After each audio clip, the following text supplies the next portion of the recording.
Hello and welcome to Tuesday's GCSE revision session. Today we're looking at the remainder of the November 2012 paper, the questions that we haven't already looked at in previous sessions. So there's the formula sheet. Question 1. Okay, question 1. A circle has radius 9.4 centimeters. Work out the circumference. So the circumference, you need to know the formula. 2 times pi times the radius, 2 pi r, so that's 2 times 3.14 times 9.4.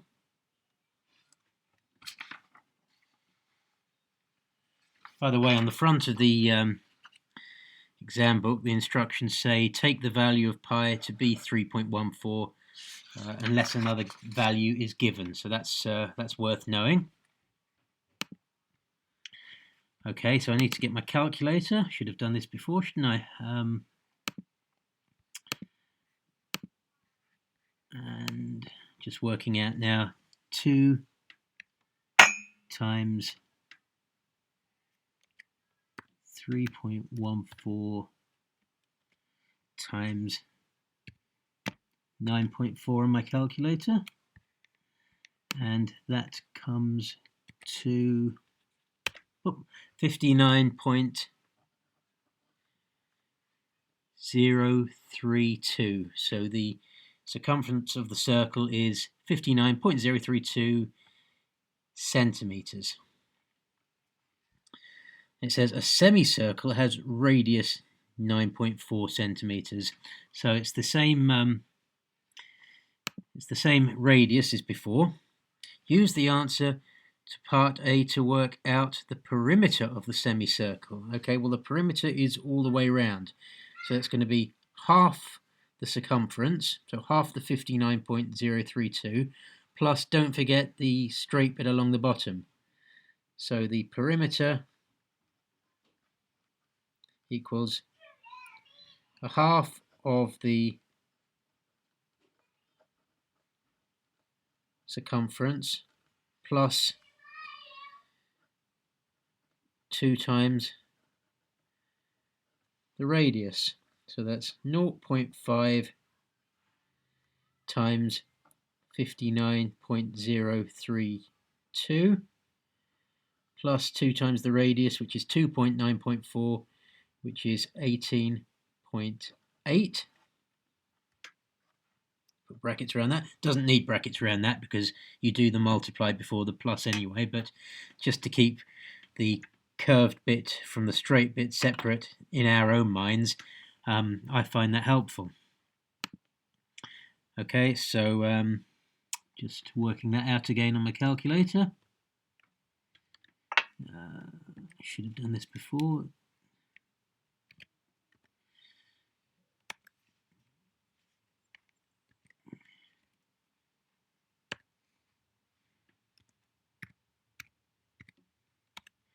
There we are, and I make that 48.316 in total.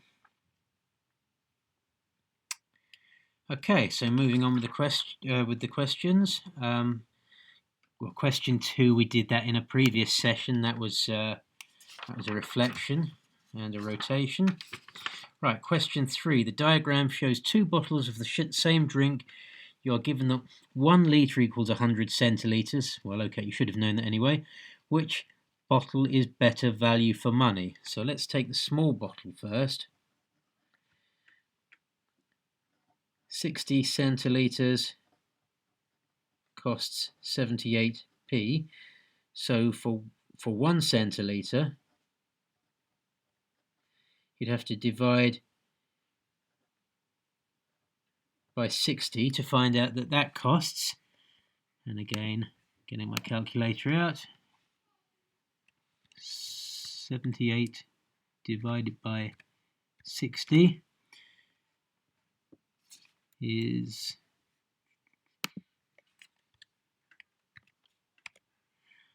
1.3 pennies, whereas with the large, you've got 1.5 litres,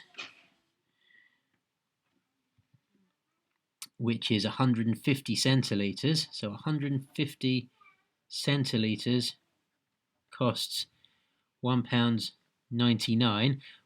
This is in pence and this is in pounds, so I'll change that to 199 pence.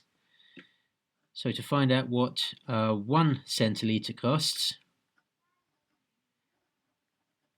I'm going to divide everything by 150. So 199 divided by 150, 1.32, 1.33, I'll round that to, costs 1.33 pennies. So the better value for money slightly is the small bottle is the better value for money. But for 4 marks, obviously you're needing to show the working and not just get the correct answer. Difficult thing about that is the different kinds of units involved. So you've got the price of this one in pence and this one is in pounds. So you've got to remember to work in the same units, multiply that by 100 to get everything in pence. And then this is in centilitres and this is in litres. So figuring out that 1.5 litres is the same as 150 centilitres is the tricky thing there. Okay, question 4, which is a little bit confusing because it contains some irrelevant information. Here is a scale drawing of a play area. A straight wall is to be built from A to B, so the straight line from A to B, and work out how many bricks are needed. So this curved bit here isn't relevant at all, so it's kind of confusing. It's all about the fact that it's a scale diagram, 1 to 800, so we need to measure what it is on the diagram, 6 centimetres. I'm going to write that the length of the wall equals, so it's 6 centimetres on the diagram, times 800, which is 4,800 centimetres, which is 48 metres, because there's 100 centimetres in a metre. And 250 bricks are needed for each metre of wall, so there's 48 metres. So bricks needed, 48 metres times 250 bricks for each metre, so 48 times 250 is 12,000. So 12,000 bricks needed to build the wall, and that sounds like a reasonable answer. Okay, so here's the next question. The diagram shows a square piece of card. The width is W, the area is A. Write down a formula connecting A and W. So the area, because it's a square, the width and the height are the same thing. So area A equals W times W, W squared. It's as easy as that for 1 mark. Now here's a cube. It's still W. Because it's a cube, that specifically means that the height, the length and the width are all the same. So write down a formula connecting the volume and the width, and it's again as simple as V equals W times W times W, V equals W cubed. So that's very easy. Now on to the second part of the question. The area of one face of a cube is 20 centimetres squared. Work out the volume of the cube. Well, supposed to use what we did before. The area is W squared we saw for the formula we wrote, and it's telling you that the area is 20, so 20 equals W squared. So w itself is going to be the square root of 20. And the volume of the cube, I can just go up here, the volume is w cubed, so it's the square root of 20 cubed. So that's what we need to do on a calculator, the square root of 20 cubed. So I'll just do that on my calculator. I should have got my calculator before, shouldn't I? The square root of that, and then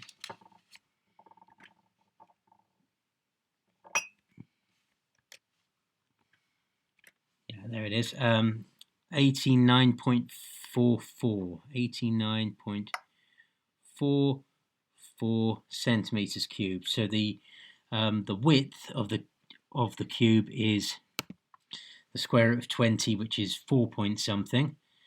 So the volume is 4 point something times itself and times itself again, and that's what gives you 89.44. Okay, we'll move on.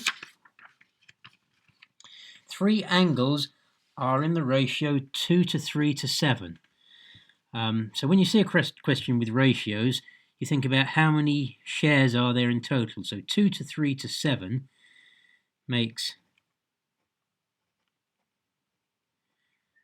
12 parts. So the first angle is 2/12, the second angle is 3/12, and the third angle is 7/12 of the total, and that makes up the whole thing. Now it says the smallest angle is 60 degrees, so it's the one that's 2 out of 12 is 60 degrees. So 60 degrees is 2/12 of the total. Well, so therefore 30 degrees would be 1/12, and the second angle is 3/12, so that would be 3 times as much. So 90 degrees is 3/12, and the third angle is 7/12. So if 30 degrees is 1/12, times 7, 210 degrees is 7/12. Okay, so the 3 angles are the one that's 2/12, which is 60 degrees, the one that's 3/12, which is 90 degrees, and the one that's 7/12, which is 210 degrees. And the total of those is 360. So they fit together around a point with no gaps, because 360 degrees is all the way around a point. And on to the second part of the question. 2 angles form a straight line. One of the angles is x plus 30 degrees. So this is talking about some new different angles. It's nothing to do with what we did in the first part. So 2 angles form a straight line. One of the angles is x plus 30. Write down an expression for the size of the other angle. Give your answer in its simplest form. Well, if they form a straight line is 180 degrees. So if the whole thing's got to add up to 100 degrees, and one of the angles is x plus 30, then to find the angle, the other angle, we've got to do 180 minus x plus 30, x plus 30 in brackets. If we want to write that without the brackets, the minus outside means we've got to do minus everything in the bracket. So it's 180 minus x, and then minus everything inside the bracket, so it's minus 30. Now remember that minuses belong to the things that come after them. So that minus belongs with that x, and that minus belongs with that 30. So if we want to simplify that, 180 minus 30 is 150, and there's still a minus x. So the simplest way of writing the other angle is 150 minus x degrees. We'll move on. Okay, we've got a trapezium.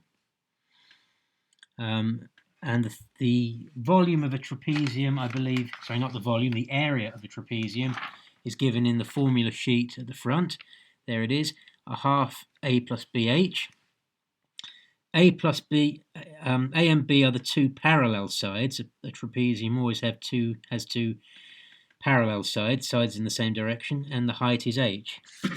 So, first of all, I'll work out the area of the trapezium, if I can spell that.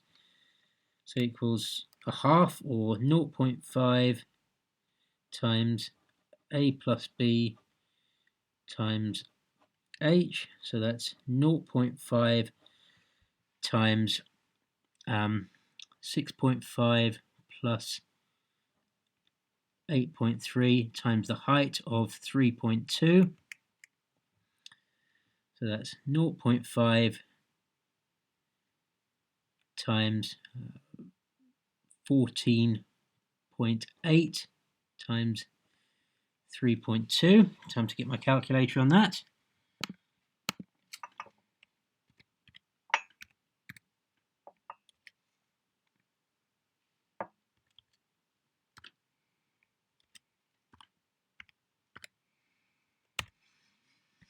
$23.68.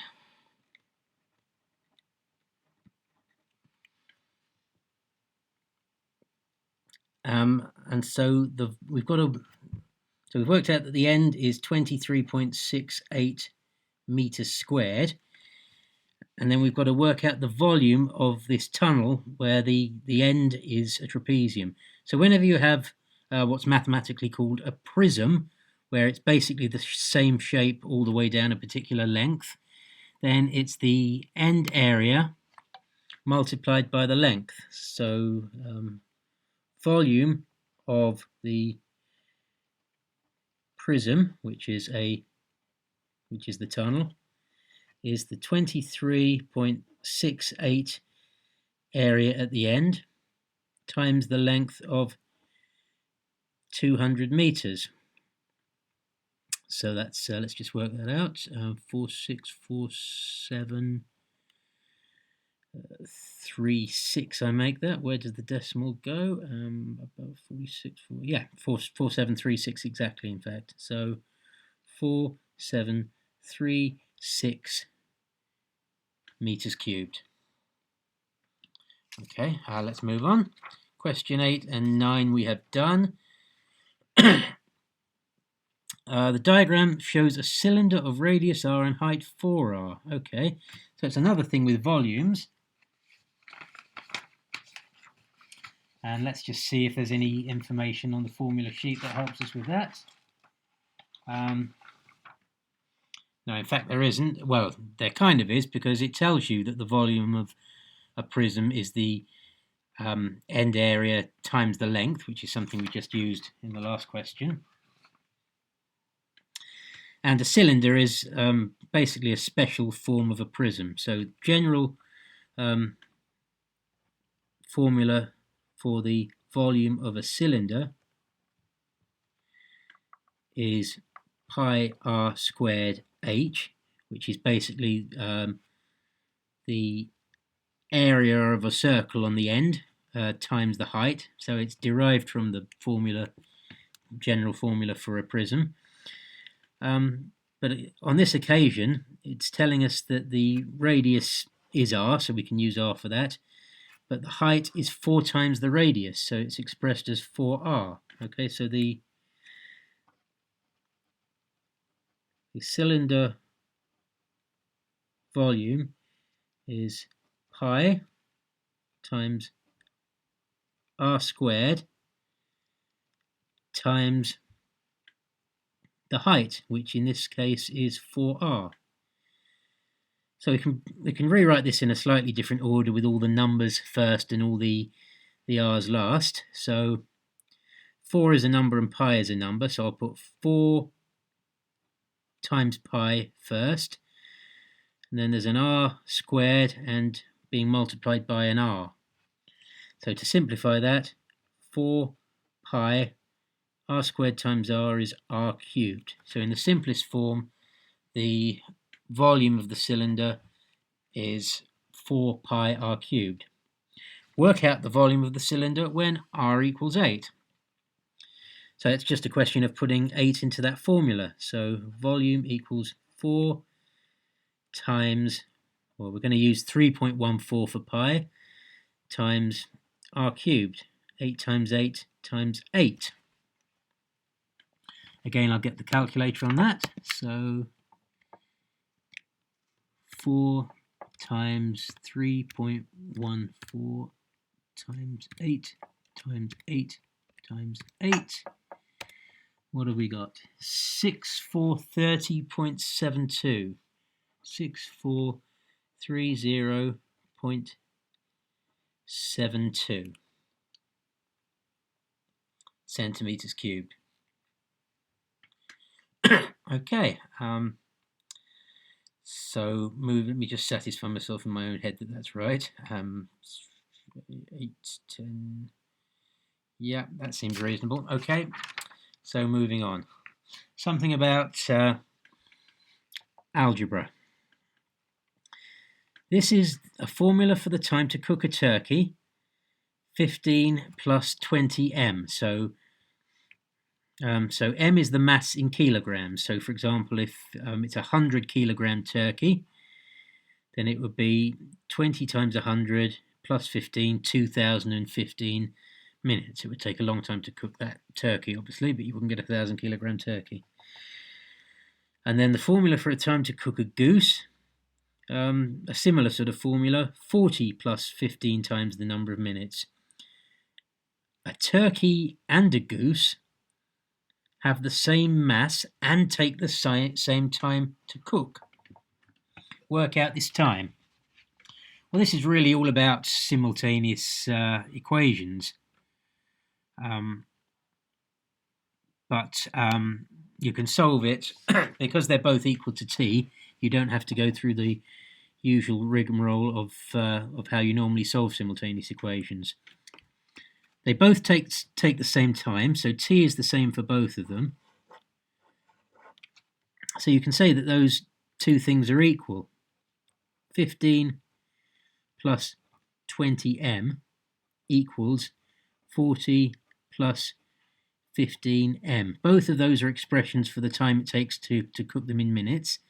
They both take the same time to cook, so for both of those, that thing is equal. And we can use that to find out what m is. So I'm going to take away 15m from both sides to get rid of the 15m over here. So this will go down to 5m over here. 15 plus 5m equals 40. I'm going to take away 15 from both sides to get 5m equals 25 and m equals 5. So in other words, the mass of the turkey and of the goose, they both have the same mass, is 5 kilograms. The question is, work out the time it takes for them to cook. Well, we can either work it out from this one or from the second one with a mass of 5 kilograms. So, for example, in the equation for the turkey, the time equals 15 plus 20m, which is 15 plus 20 times 5, which is 115 minutes. We could easily have done it for the thing for the goose and got the same answer. So let's do that down here for no extra points. 40 plus 15 times m, which would be 40 plus 15 times 5, which would be 40 plus 75. Surprise, surprise, 115 either way. So it's kind of about simultaneous equations, but you can figure it out without the knowledge of how to do simultaneous equations. Let's move on. Question 12 was a trigonometry that we did already. Question 13 was a Pythagoras that we did already. Question 14 was a circle theorem that we did already. Question 15 was proportion. We've done that. Okay, the next question. You're given that 1 mile equals 1.6 kilometers. Convert 6.5 miles into kilometers. So 6.5, or in other words, 6.5. So if 1 mile is 1.6 kilometers, then 6.5 miles is 6.5 times 1.6 kilometers, and that's 10.4 kilometers. Now, the next question. A manufacturer claims a car like mine uses 5.5 litres per 100 kilometres. My car does 50 miles to the gallon. So you've got to worry about converting between litres and miles, and then, litres and gallons, and kilometres and miles. So luckily in the first part of the question it told us that 1 mile is 1.6 kilometres. You're expected to know, and I thought this was a little bit unfair, given that they tell you about miles and kilometres. You're expected to know that 4.5 litres equals 1 gallon, and if I'm perfectly honest, I had to look that up, but there you go. So, my car does 50 miles to the gallon. My car does 50 miles to 1 gallon. Now 50 miles is, let's just ditto that, so my car does, if we want to convert that to kilometers, then it's times 1.6, so 50 times 1.6 kilometers, which is 80 kilometers. So it does 80 kilometers to 1 gallon. We've got to convert gallons into litres, and the conversion that you're expected to know is that 1 gallon is 4.5 litres, so it does that many miles to 4.5 litres. So it does 80 kilometres to 4.5 litres, so it would do 1 kilometre to 4.5 over 80 litres, and it would do 100 kilometres to that times 100 litres. So it would do 100 kilometres to 4.5 times 100 over 80 litres, which just happens to work out to 5.625. It does 100 kilometres to 5.625 litres. The manufacturer claims that the car uses only 5.5 litres of petrol for 100 kilometres. So the car is actually using more fuel because it's using 5.625 litres to do that 100 kilometres. So, i.e., it uses more fuel. And that's question 16, which I thought was a little bit unfair because of the litres and gallons thing. But there you go. Moving on, question 17, that's vectors, we've done that. Question 18, here we go. Let's get that just in shot. Sketch the graph of y equals x cubed. Well, it's a kind of, you either know it or you don't. I mean, you can sort of work out that when x is a very big number, y will be a very big number, and because you're cubing x, then y, as x increases by a certain number, y is getting bigger faster, because you're working out y by cubing x, so this is why this is getting steeper and steeper. And then if x is negative, then y is minus times minus times minus, so y would also be a negative number as well, which is why it's down here. And similarly, when x is very big and negative, y starts to get massive and negative, which is why this gradient sort of gets bigger and bigger this way. So that's the basic shape. And then on the axis below, sketch the graph of y equals x cubed plus 8. So it's just the same graph as in A, but it's been shifted up by 8 units because of the plus 8. So you could sort of sit there and work the graph out for various values, but for 1 mark each, you either know the basic shapes of graphs for things like x squared, x cubed, or you forget about the 2 marks. It's not worth trying to spend time figuring that out if you don't know it for just 2 marks. Okay, finally, question 19, a real tough one, I think. It says ACD and BCE are straight lines, so that's just these 2 lines that cross over are straight lines. And it's telling us that the 2 triangles that are formed here are similar. So that means they're exactly the same shape, but not necessarily the same size. Now, obviously, they share 2 lines that cross over, so those angles in the middle are equal to each other. So you can imagine we could sort of take the top triangle and then just flip it over, and I'm just going to draw it over here. Just a rough sketch to give myself an idea of what's going on.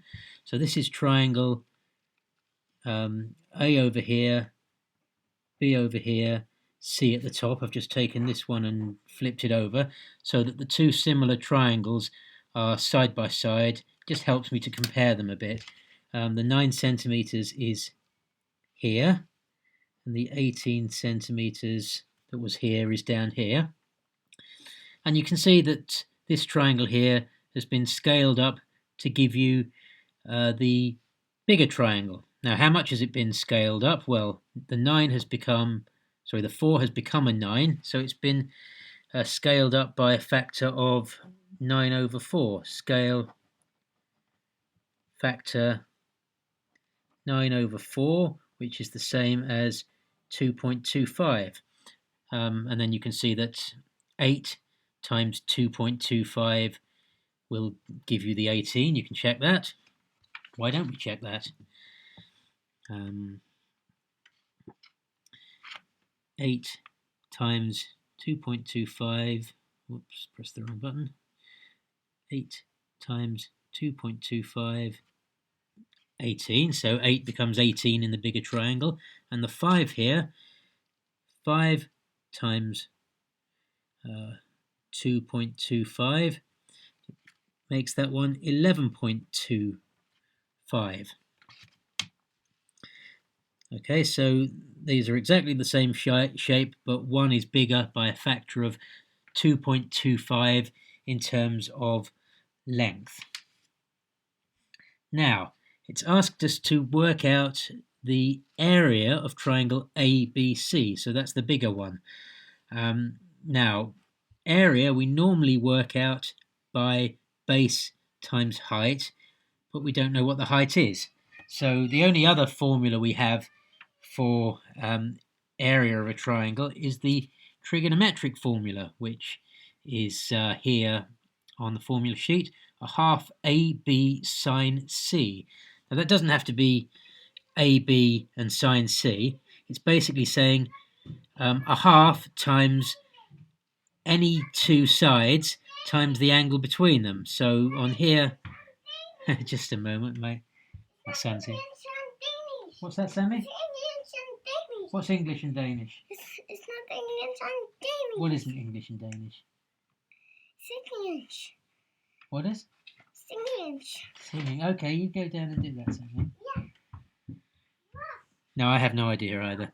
Anyway, where was I? Yes, so this formula, area of a triangle.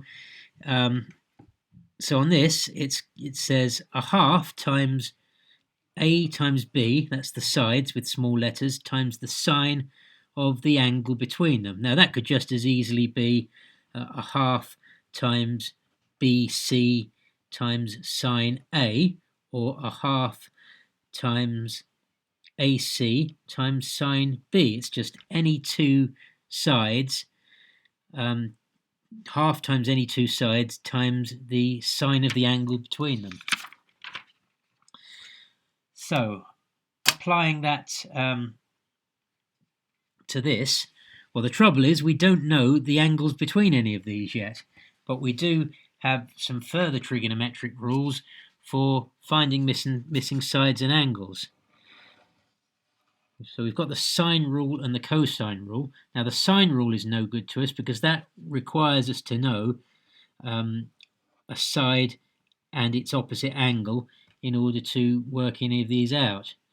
But we can use the cosine rule. Now the cosine rule is, let's just write this down, cosine rule, a squared equals b squared plus c squared minus 2bc cos a. Now all of these a's, b's and c's are small letters representing sides, except for the big A here representing the angle. So let's put some numbers from this triangle in.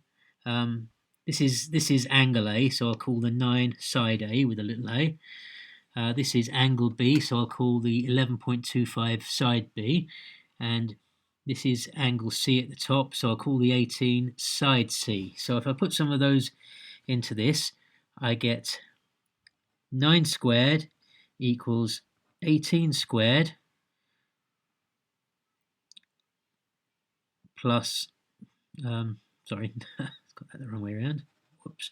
9 squared equals 11.25 squared plus 18 squared minus 2 times B is 11.25 times C is 18 times cos A. So that's mostly numbers, except for the cos A, which is unknown because we don't know what angle A is, but we can use the rest of it to figure out what angle A is.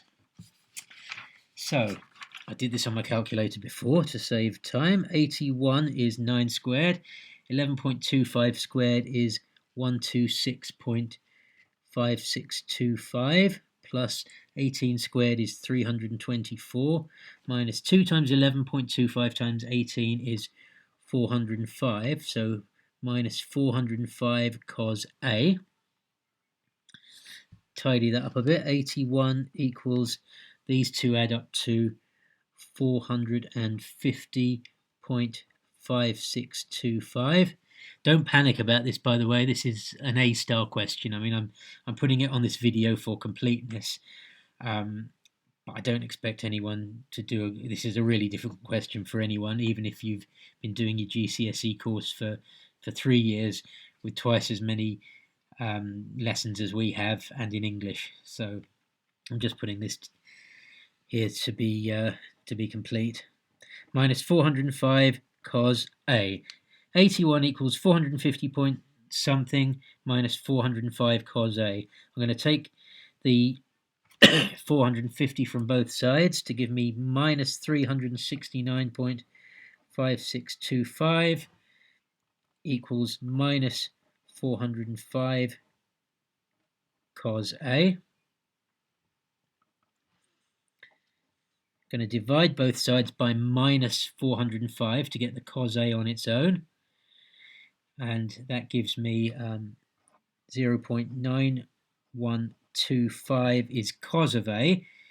So if we want to know what A is, it must be the inverse cos, arc cos of 0.9125,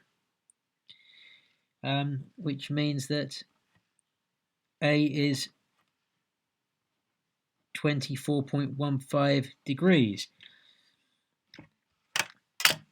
even that doesn't answer the question yet, but that means that we now know an angle in this, 24.15, and two sides. So we know two sides and the angle between them. And now that we've done that, we can use that formula for the area of a triangle.